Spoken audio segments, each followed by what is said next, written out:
Good morning friends, welcome to exam Guru. This is Arjun Chaudhary. Friends, इस video में हम लोग कुछ विगत वर्षों में पूछे गए क्वेश्चन को शामिल किए हैं और इसमें बाल विकास एवं शिक्षा शास्त्र से संबंधित एक क्वेश्चन है जो विगत वर्षों में पूछे गए सारे क्वेश्चन हैं। इसमें उस क्वेश्चन के बारे में हम लोग रिवीजन करेंगे जो आने वाले 5 जुलाई जो पेपर होने वाला सीटेट का, इसमें अगर जो फ्रेंड्स अगर इसको देखते हैं तो उनको जो काफ़ी हेल्प मिलेगा। निश्चित रूप से इसमें से कुछ क्वेश्चन जरूर उसमें आ जाएगा और इसके हम लोग कंसेप्ट भी साथ साथ क्वेश्चन के साथ साथ कंसेप्ट भी सीखेंगे कि कैसे जो हम इसको समझें कि कौन सा आंसर सही होगा, क्योंकि जो पेडागोजी होता है बहुत ज़्यादा दिमाग को घुमाने वाला होता है। आपको एक ही क्वेश्चन मतलब रहेगा एक ही सही, लेकिन ऐसा क्वेश्चन रहेगा उसको देखने से ऐसा लगेगा कि ये सही है, लेकिन वो नहीं सही होता। उसका कंसेप्ट जब तक आपके अंदर क्लियर नहीं होगा तब तक आपको समझ में नहीं आएगा कि क्या चीजें हैं। ठीक है, चलो देखते हैं कि कैसे जो है इसको सॉल्व किया जाएगा, कैसे सही आंसर लगाएं, क्या कंसेप्ट है, इसको कंसेप्ट को हम लोग समझेंगे। चलो देखते हैं। ओके, चलो स्टार्ट करते हैं। देखो इसमें फर्स्ट क्वेश्चन है कि वह अवस्था जब बच्चा तार्किक रूप से वस्तुओं, यानी क्या बोला है, वह अवस्था जब बच्चा तार्किक रूप से वस्तुओं व घटनाओं के विषय में चिंतन प्रारंभ करता है। यानी कि इसमें पूछा गया वह अवस्था कौन सी अवस्था है, कब जो है बच्चा जो है तार्किक रूप से किसी भी घटना या किसी वस्तु के बारे में चिंतन करता है।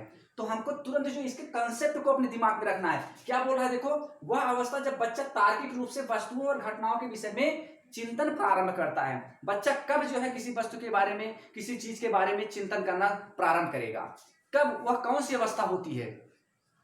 अब देखते हैं इसका क्वेश्चन, ऑप्शन क्या है, औपचारिक संक्रियात्मक अवस्था, औपचारिक संक्रियात्मक अवस्था में या पूर्व संक्रियात्मक अवस्था।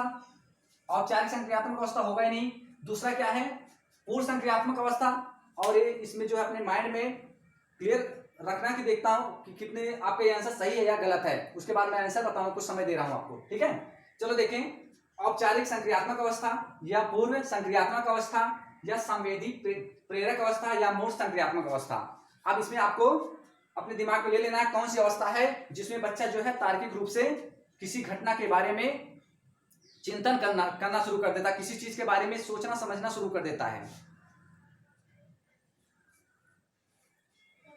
ओके, संवेदी प्रेरक अवस्था ये भी नहीं होगा, यानी कि मूर्त संक्रियात्मक अवस्था। जब बच्चा मूर्त संक्रियात्मक अवस्था वह अवस्था होती है जिसमें जो बच्चा किसी वस्तु के बारे में, या जैसे अगर उसको कुछ पैसे दे दो तो पैसों को काउंट करके बता देता है, वो किसी वस्तु को समझने लगता है क्या चीजें हैं क्या नहीं है, उनके बारे में चिंतन करने लगता है। अगर उसे एक एक रुपए कई सिक्के दे दो तो वो काउंट करके बता देगा कितना रुपए हो गया।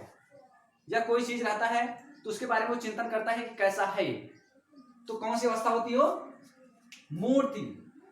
मूर्ति संक्रियात्मक अवस्था। ये आंसर आपका सही होगा, यानी बच्चा जो है वस्तु को देख करके समझने लगता है कि ये क्या चीज है। ओके, नेक्स्ट क्वेश्चन देखते हैं। विकास कभी न समाप्त होने वाली प्रक्रिया है, यह विचार किसने दिया। विचार क्या कह रहे हैं कि विकास कभी समाप्त ना होने वाली प्रक्रिया है, यह विचार किसने दिया। अब इसमें देखो निरंतरता का सिद्धांत है, सॉरी संबंधित इसमें पूछा है। इसमें क्या बोला, विकास कभी न समाप्त होने वाली प्रक्रिया है, यह विचार किससे संबंधित है। क्या दिया है, किससे संबंधित पूछा है, किसने दिया ये नहीं है, इसमें किससे संबंधित हमको इसको बताना है। पूरा क्वेश्चन पढ़ना है। देखो यह निरंतरता का सिद्धांत है या अंतर संबंध का सिद्धांत है या अंतःक्रिया का सिद्धांत है या एकीकरण का सिद्धांत है। पहले आप कंसेप्ट समझोगे, विकास कभी न समाप्त होने वाली प्रक्रिया है, यह विचार किससे संबंधित है। आप जानते हो, पहले एक कंसेप्ट समझो। जैसे विकास या एजुकेशन हम मान लेते हैं। एजुकेशन क्या है, शिक्षा क्या है, शिक्षा जीवन पर्यंत चलने वाली प्रक्रिया है, जीवन पर्यंत चलने वाली प्रक्रिया है। और विकास क्या है, विकास जो है, विकास किसी चीज का विकास कभी भी रुकता नहीं, वो कंटिन्यू चलता रहता है। जैसे व्यक्ति है जो बालक है उसका हमेशा जो है विकास होता रहता है, किसी में वो निपुण नहीं होता है। धीरे धीरे वो चाहे बुढ़ा हो जाए तब भी वो किसी चीज के बारे में सीखता रहेगा, उसको विकास करने के बारे में ही सोचता रहेगा। तो इसमें आप आंसर आप समझो कौन सा आंसर होगा। देखो पहला ऑप्शन क्या दिया है, निरंतरता का सिद्धांत। अंतर संबंध का सिद्धांत, या अंतर क्रिया का सिद्धांत, या एकीकरण का सिद्धांत? क्या है विकास, क्या है? आपका आंसर सही होगा निरंतरता का सिद्धांत। जो विकास होता है निरंतर चलने वाली है। ओके, नेक्स्ट क्वेश्चन देखते हैं। निम्नलिखित में से किस अवस्था में बच्चा अपने समवयस्क समूह के सक्रिय सदस्य हो जाता है?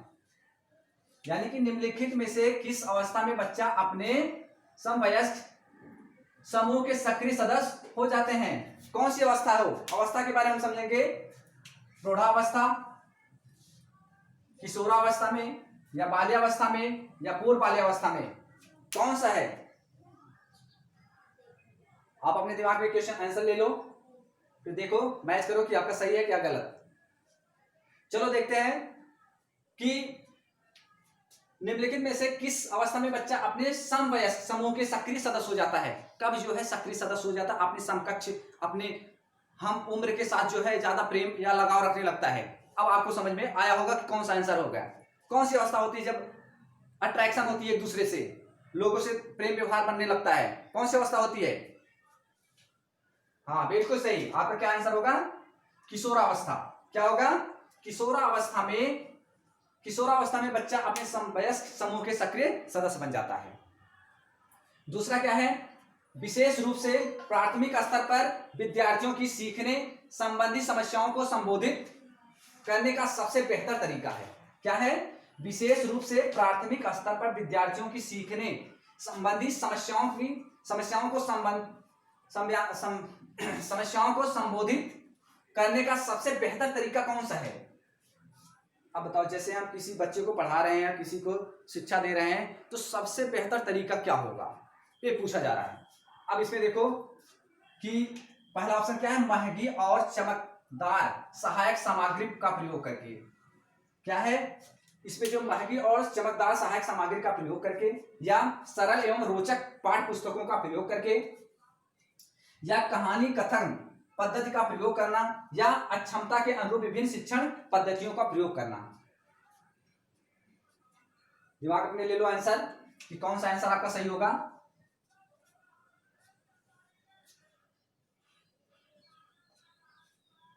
चलो देखते हैं क्या पूछा क्वेश्चन, एक बार वापस पढ़ो। विशेष रूप से प्राथमिक स्तर पर, जो प्राथमिक लेवल के जो विद्यार्थी हैं, उनकी सीखने संबंधी समस्याओं को संबोधित करने का सबसे बेहतर तरीका ये होता है कि महंगी और चमकदार सहायक सामग्री होगा ही नहीं, पहला ही गलत, क्योंकि हम उनको बड़े बड़े सामान ला करके उनको दिखाएं उससे मतलब नहीं है।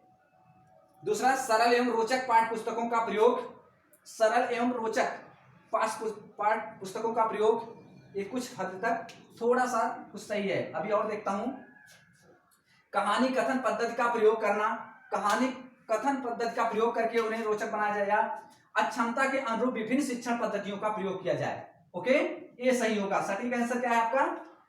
कि अक्षमता के अनुरूप विभिन्न शिक्षण पद्धतियों का प्रयोग किया जाए, यानी कि जैसे कोई बालक है, उसकी स्थिति को देखा जाए, उसकी अक्षमता को देखा जाए कि वो दृष्टिबाधित नहीं है, या विकलांग नहीं है, या कैसा है, क्या उसमें क्या कमी है, उसको कैसे जो है किस तरह का हम एजुकेशन दें, कैसे हम समझाएं उसको समझ में आ जाए।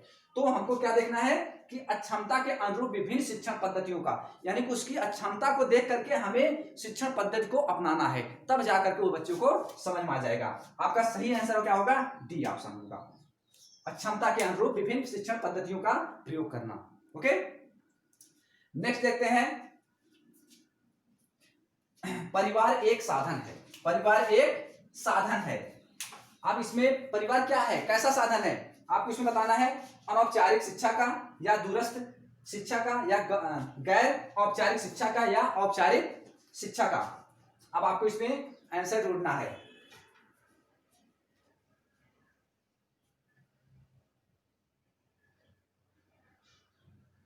चलो देखो, परिवार एक साधन है, अनौपचारिक शिक्षा, दूरस्थ शिक्षा का, दूरस्थ मतलब दूर दूर से, ऐसा तो ही नहीं सकते, पहला ही गलत है। दूसरा, गैर औपचारिक शिक्षा, गैर औपचारिक शिक्षा परिवार नहीं देता है। दूसरा, औपचारिक शिक्षा, औपचारिक शिक्षा क्या है हम इसको देखते पहले। औपचारिक शिक्षा वह शिक्षा होती है जिसका एक पाठ्यक्रम होता है, करिकुलम होता है और निश्चित स्थान होता है। हर जो हमारे पास जो करिकुलम जो हमारे पास सब्जेक्ट है उसके एक स्पेशल टीचर होते हैं और हम निश्चित स्थान पे जाते हैं शिक्षा ग्रहण करने के लिए। जैसे मैथ हमें पढ़ना है तो मैथ का टीचर अलग होगा, इंग्लिश पढ़ना है इंग्लिश का टीचर अलग होगा, साइंस पढ़ना साइंस का टीचर अलग होगा। ये क्या है? औपचारिक शिक्षा है। और अनौपचारिक शिक्षा क्या होती है? अनौपचारिक शिक्षा हम कहीं से भी प्राप्त कर सकते हैं। जैसे हम रास्ते में जा रहे हैं, रास्ते में हमसे कोई अगर मिल गया तो कुछ अच्छी अच्छी बातें बताने लगता है, कुछ ज्ञान की बातें बताने लगता है, वो क्या है? अनौपचारिक शिक्षा है। दूसरा, जैसे कोई हमारा फ्रेंड मिल गया तो ये क्या है? अनौपचारिक शिक्षा है। यानी ये इनका कोई करिकुलम कोई पाठ्यक्रम निश्चित नहीं होता, वो कोई भी चीज बता देते हैं। तो ये क्या है? अनौपचारिक शिक्षा। अनौपचारिक शिक्षा हम कहीं भी प्राप्त कर सकते हैं। तो अनौपचारिक शिक्षा यानी कि अनौपचारिक शिक्षा क्या है? यही जो है आपका सही आंसर होगा। परिवार में सबसे पहले यानी कि जो परिवार होता है, जो घर होता है, बालक का सबसे प्रथम पाठशाला होता है। बालक का सबसे प्रथम पाठशाला कौन होता है? परिवार। यानी परिवार में ही जो है बच्चा सबसे पहले अनौपचारिक शिक्षा ग्रहण करता है। वो एक करिकुलम से नहीं पढ़ता, वो कुछ भी यानी घर वाले कभी मम्मी पापा या 1 2 या सारी चीज को कोई न कोई सिखाता रहता है। यानी कि क्या हुआ? अनौपचारिक शिक्षा हुआ। अगर औपचारिक शिक्षा होता है एक पाठ्यक्रम एक करिकुलम होता, निश्चित रूप से होता है। ओके, आगे समझ में। नेक्स्ट देखते हैं आपका आंसर कौन सा होगा? ए वाला सही है।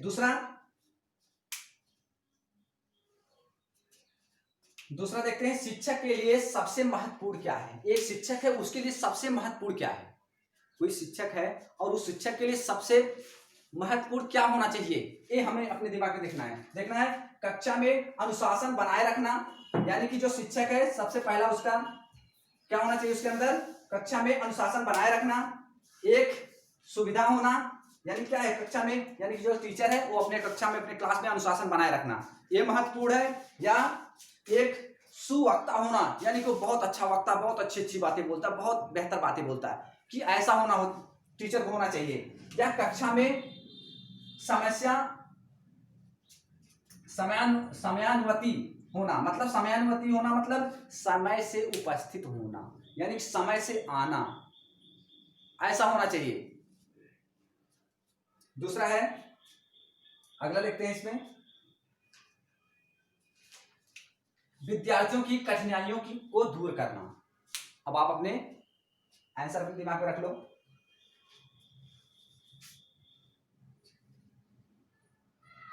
ओके, पहला जो क्वेश्चन है कक्षा में अनुशासन बनाए रखना, ये कोई जरूरी नहीं है। बालक के प्रति हमेशा जो है बाल केंद्रित होता है, बालक को हमें ध्यान देना है, ठीक है। एक वक्ता होना, ये बाल केंद्रित नहीं है, यानी कि कोई टीचर कितना अच्छा हो उससे हमको मतलब नहीं है। दूसरा, कक्षा में समयानुपात यानी कि समय से आना, ये भी गलत है। दूसरा, कक्षा में अनुशासन बनाए रखना, नीचे वाला देखो डी वाला, विद्यार्थियों की कठिनाइयों को दूर करना, ये सही आंसर है। क्या है?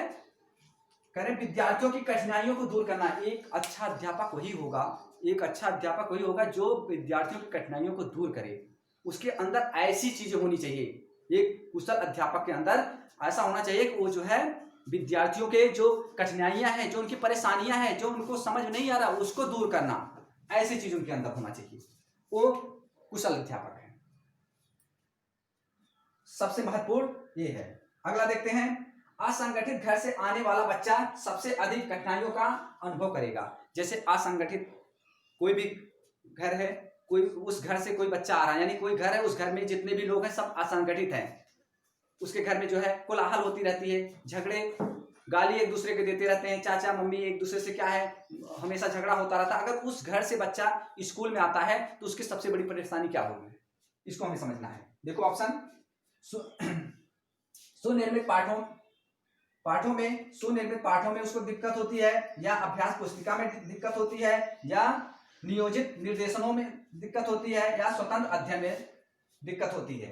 आप अपने क्वेश्चन देखो और आंसर इसका अपने दिमाग में रखो, फिर मिलाओ, देखो सही है गलत।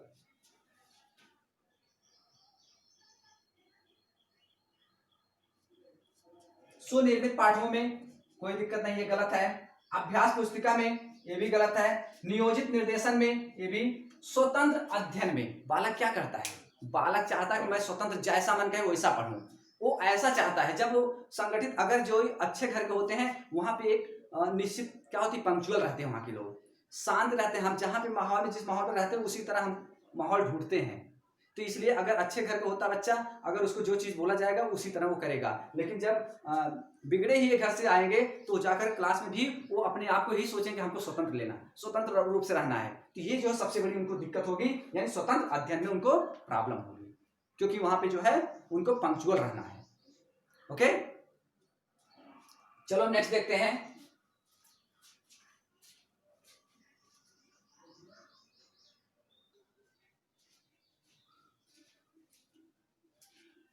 उसके बाद नेक्स्ट क्वेश्चन हम लोग देखेंगे, निम्न में से कौन सा बच्चे की सामाजिक मनोवैज्ञानिक आवश्यकताओं के साथ संबंध नहीं है। यानी कि इसमें देखो, कभी भी क्वेश्चन अगर पढ़ो पूरा पढ़ो और ध्यान से पढ़ो। करें, निम्न में से कौन सा बच्चे की सामाजिक मनोवैज्ञानिक आवश्यकताओं के साथ संबंध नहीं है। ये देखो क्या है, नहीं है, यानी कि इसमें बोल रहा है कि बच्चों के सामाजिक मनोवैज्ञानिक आवश्यकताओं के साथ संबंध नहीं है। ओके, संबंध नहीं है। अब इसमें आपको देखो क्वेश्चन दिया, ऑप्शन दिया है, संवेगात्मक सुरक्षा की आवश्यकता, या शरीर से अपशिष्ट पदार्थों का नियमित रूप से बाहर निकलना, या सानिध्य की आवश्यकता, या इनमें से कोई नहीं। देखो आंसर, अब इसमें संवेगात्मक सुरक्षा की आवश्यकता होती है, शरीर से अपशिष्ट पदार्थों का नियमित रूप से बाहर निकलना, या सानिध्य की आवश्यकता ये भी होती है। यानी कि इसमें जो है आंसर आपका कौन सा होगा, शरीर से अपशिष्ट पदार्थों का नियमित रूप से बाहर निकलना, यह सामाजिक मनोवैज्ञानिक आवश्यकताओं का साथ संबंध नहीं है। ओके, आपका आंसर बी वाला सही होगा। नेक्स्ट देखते हैं, वह कौन सा कथन है जहां बच्चे के संज्ञानात्मक विकास को सबसे बेहतर तरीके से परिभाषित किया जा सकता है। यानी कि वह कौन सा कथन है जहां बच्चे के संज्ञानात्मक विकास को सबसे बेहतर तरीके से परिभाषित किया जाता है। बच्चे को कौन सा स्थान है जहां पे ज्यादा अच्छे से उनको जो है उनकी विकास किया जा सके। पहला, विद्यालय एवं कक्षा पर्यावरण में, या खेल के मैदान में, या सभागार में, या घर में। आपका आंसर, इसमें देखा जाए सबसे बेहतर जो है संज्ञानात्मक विकास के लिए बच्चों के लिए विद्यालय एवं कक्षा पर्यावरण होगा। ये आपका आंसर सही होगा। खेल का मैदान नहीं, ये भी गलत, ये भी गलत। यानी कि इसका सही आंसर क्या होगा, विद्यालय एवं कक्षा पर्यावरण होना चाहिए। वहां पे जो है संज्ञानात्मक विकास सबसे बेहतर तरीके से होगा, यानी कि इसका परिभाषित होगा। नेक्स्ट देखते हैं, चरित्र का विकास होता है। चरित्र का विकास होता है, चरित्र का विकास इच्छा शक्ति द्वारा होता है, या नैतिकता द्वारा होता है, या वर्ताव एवं व्यवहार द्वारा होता है, या ये सभी। आपका आंसर देखो, इच्छा शक्ति द्वारा ये भी तो होता है, यानी चरित्र का विकास किससे होता है, इच्छा शक्ति द्वारा भी होता है, नैतिकता द्वारा भी, ये भी सही है, वर्ताव एवं व्यवहार द्वारा, यानी कि आपका व्यवहार कैसा लोगों के प्रति, ये भी आपका सही है। इससे भी आपका जो है विकास होगा, चरित्र का विकास होगा। यानी कि इसमें ये सभी लगाओगे, क्या लगाओगे, ये सभी, आपका आंसर सही होगा। नेक्स्ट देखते हैं, शिक्षक का बर्ताव होना चाहिए। जो शिक्षक है, जो टीचर है, जो अध्यापक है, उसका व्यवहार कैसा होना चाहिए। जो शिक्षक है, शिक्षक का व्यवहार कैसा होना चाहिए। देखो, प्रशासनात्मक, या निर्देशात्मक, या आदर्शवादी, या शिक्षाप्रदी। यानी कि हमेशा याद रखो, जो शिक्षक का बर्ताव होना चाहिए वो हमेशा जो कैसा होना चाहिए, इस तरह प्रशासनात्मक होना नहीं चाहिए, निर्देशात्मक नहीं होना चाहिए, शिक्षाप्रद ये तो होना चाहिए, लेकिन सबसे बेहतर क्या होना, आदर्शवादी होना चाहिए। जो शिक्षक का बर्ताव होता है वो आदर्शवादी होना चाहिए। कैसा होना चाहिए, उसका बर्ताव होना चाहिए आदर्शवादी, अच्छा होना चाहिए। जो स्टेटमेंट हो वो शिक्षाप्रद हो। ओके, यानी कि आदर्शवादी होनी चाहिए।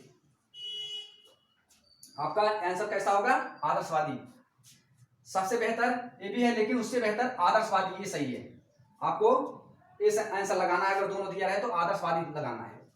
बच्चों के बौद्धिक विकास की 4 विशिष्ट अवस्थाओं की पहचान की गई है। यानी कह रहे हैं बच्चों के बौद्धिक विकास की 4 विशिष्ट आवश्यकताओं की पहचान की गई है। किसके द्वारा की गई है, एरिक्सन द्वारा या पियाजे द्वारा या स्किनर द्वारा या इनमें से कोई नहीं? आपका आंसर दिमाग में सोच लो। एरिक्सन द्वारा। अभी आप देखो बच्चों के बौद्धिक विकास की 4 आवश्यकताएं किसने दिया? आपको याद होगा कि जीन पियाजे ने दिया था। किसने दिया था? जीन पियाजे दिया था। यानी कि इसका आंसर कौन सा होगा? बी वाला सही होगा, पियाजे द्वारा। ओके, नेक्स्ट देखते हैं। बच्चे दुनिया के बारे में अपनी समझ का सृजन करते हैं, इसका श्रेय किसको जाता है? यानी बच्चे दुनिया के बारे में अपनी समझ का सृजन करते हैं, इसका श्रेय किसको जाता है? आपका आंसर इसमें से पावलोव। आप देख लो इसका आंसर कौन सा होगा? पावलोव के द्वारा या पियाजे स्किनर के द्वारा या इनमें से कोई नहीं? याद रखना इसका आंसर जो है पियाजे के द्वारा होगा। किसके द्वारा? जीन पियाजे। ओके, आंसर देखेंगे। निम्न में किसने कहा है कि शिशु अपने एवं अपने संस्कार के बारे में अधिकांश बातें खेल के माध्यम से सीखता है? एक चीज और देखना इसमें, पहले वाले 30 वाले क्वेश्चन में बच्चे दुनिया के बारे में अपनी समझ का सृजन करते हैं, इसका श्रेय किसको जाता है? यानी कि ज्यादा करके बच्चों के बारे में कौन बोला है? जीन पियाजे ने। उसकी अवस्थाओं के बारे में बोला है, उनकी समझ के बारे में बोला है, उनको कैसे क्या किया जाए। ओके, तत्परता और सारी चीज, ये सब सारी चीज जो हम लोग उसमें थॉर्नडाइक और पावलोव, स्किनर, ये सारी चीज को अगर पढ़ोगे आपको सारी चीज बेहतर ढंग से समझ में आ जाएगा।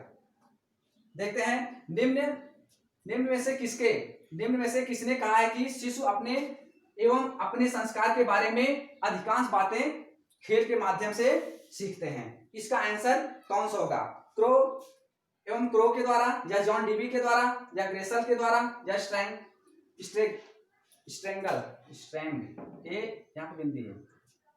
के द्वारा?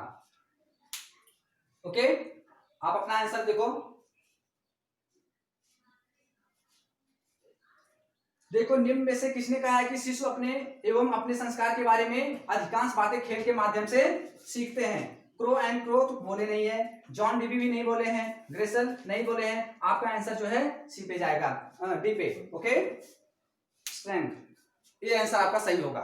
ओके, आपको ये वीडियो कैसा लगा? आप जो है अपना विचार जरूर दें।